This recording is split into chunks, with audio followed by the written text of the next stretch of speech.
এখানে তিনটা জায়গার কথা বলেছে দাজ্জাল।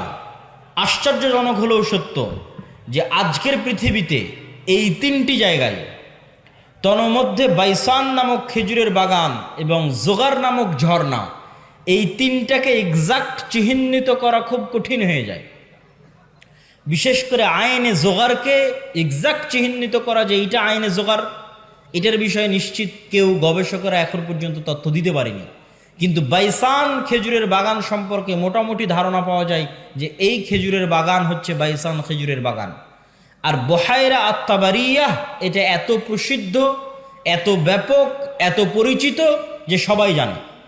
এমনকি ইসরায়েলে সারা পৃথিবী থেকে শত শত খ্রিস্টান এই বহায়রা আত-তাবারিয়া দেখার জন্য যায়। এই জন্য দেখার জন্য যায়, তারা মনে করে তাদের তাওরাত, তাদের বাইবেলে ঈসা আলাইহিস সালাতু ওয়াস সালামের যত মুজিজা